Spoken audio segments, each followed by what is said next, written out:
آج کے دور میں سچا اور کامل گرو یعنی استاد کہاں سے ملتا ہے؟ یہ باتیں قصے کہانیوں میں ہی بھلی معلوم ہوتی ہیں۔ ہمارے بزرگ اس رائے پر یقین نہیں رکھتے۔ ان کے مطابق ایک سچا شخص ہی سچے کی تلاش کر سکتا ہے۔ وہ فرماتے ہیں کہ آپ کی سچی طلب ہی آپ کو سچ اور حق سے آشنا کراتی ہے۔ وہ کہتے ہیں دراصل ہمیں کسی گرو کی حقیقی تلاش نہیں ہوتی، بلکہ ہمیں کوئی کام ہوتا ہے جو ہم اس گرو سے نکلوانا چاہتے ہیں۔ اس لیے کسی چھوٹے موٹے کام کے لیے سچے گرو کی کیا ضرورت؟ اور وہ گرو ہی کیا جو آپ کو ملنے کے بعد آپ کے 2 ٹکے کے کام پر جت جائے۔ گرو حال میں ملے تو ماضی بھلا دیتا ہے اور مستقبل سنوار دیتا ہے۔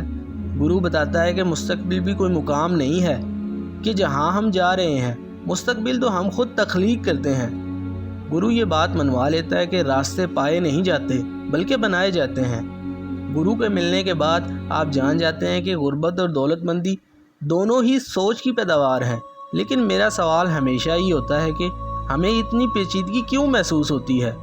تو ہمارے بزرگ فرماتے ہیں کہ خدا نے تو ہمیں سیدھا سادہ بنایا تھا، ہم نے خود کو بے حد پیچیدہ بنا لیا ہے۔ بابا جی آخر ہم منزل پر کیوں نہیں پہنچتے؟ اس سوال کو سن کر وہ تھوڑی دیر کی خاموشی اختیار کرتے ہیں اور یہ راز افشاں کر دیتے ہیں کہ 10 قدم آگے اور 10 قدم پیچھے چلنے والا آخر وہی وہاں موجود ہوتا ہے جہاں سے اس نے سفر کی ابتدا کی ہوتی ہے۔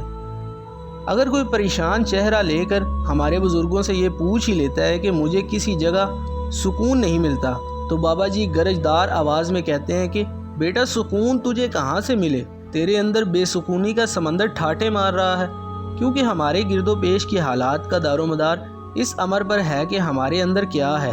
ایک دن میں تھکا آرا بابا جی کے حضور پیش ہوا اور سوال کیا کہ راستے میں رکاوٹیں بہت ہیں، اس کے لیے ہم کیا کریں؟ بابا جی فرمانے لگے اچھے راستے میں رکاوٹیں زیادہ ہوتی ہیں، اگر رکاوٹیں کم ہوں تو وہ اچھا راستہ بھی نہیں ہوتا۔ باقی ہمارے ذہن کے سامنے کوئی رکاوٹ نہیں ہوتی سوائے اس کے جسے ہم رکاوٹ مان لیتے ہیں۔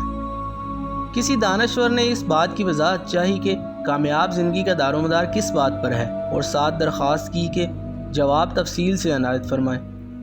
محترم بزرگ جلالی انداز میں گویا ہوئے کہ جو بات ہے ہی مختصر اسے میں تفصیل میں کیسے بیان کروں، اور بتایا کہ کامیاب زندگی کا دار و مدار اس بات پر ہے کہ تم بچوں کے ساتھ کتنی شفقت برتتے ہو، بوڑھوں کی کتنی خدمت کرتے ہو، مصیبت زدوں سے کتنی ہمدردی کرتے ہو، اور کمزوروں کے ساتھ کتنا درگزر سے کام لیتے ہو۔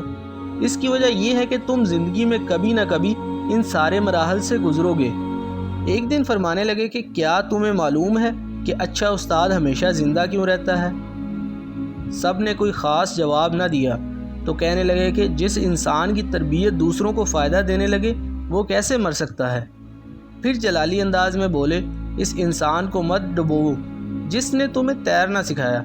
جس انسان سے تم نے کاروبار کے اصول سیکھے اس کے مقابلے میں کاروبار مت کرو، کیونکہ کاروبار تو شاید خوب چلے لیکن اس میں خیر و برکت شامل نہیں ہوگی۔ بچوں کی تربیت کے حوالے سے ارشاد فرمایا کہ جب والدین بچوں کے لیے بہت کچھ کرتے ہیں تو بچے اپنے لیے کچھ بھی نہیں کرتے، اس لیے بچوں کو قیمتی بنانے کے لیے ذمہ دار بناؤ۔ ایک دن ہمارا سوال تھا کہ کچھ لوگ ہمارے لیے بہت کچھ کرتے ہیں، ہم ان کے احسانات کا جواب کیسے دیں؟ فرمانے لگے محسن وہ ہوتا ہے جس کے احسانات واپس نہ اتارے جا سکیں، لیکن اگر زیادہ ہی دل مائل ہو کہ احسانات کا جواب دینا ہے تو وہ آسانیاں جو آپ تک آپ کے محسنوں نے پہنچائیں انہیں امانت جان کر دوسروں تک پہنچانا شروع کرو۔ نوجوان نے سوال کیا کہ ہم اتنی بے بسی کی زندگی کیوں گزار رہے ہیں؟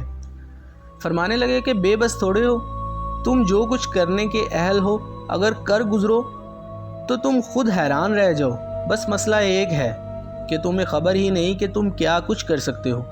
نا امیدی کے اس دور میں امید کے چراغ روشن کرنا بڑی بات ہے، اس لیے دانائی شاید کسی دانا کی تابع داری سے ملتی ہے۔ ان من کی باتوں کو جان کر ہم نے سچے گرو کی تلاش چھوڑ دی تو سچی طلب کی تلاش شروع کر دی، کیونکہ سچ کی تلاش کوئی سچا ہی کر سکتا ہے۔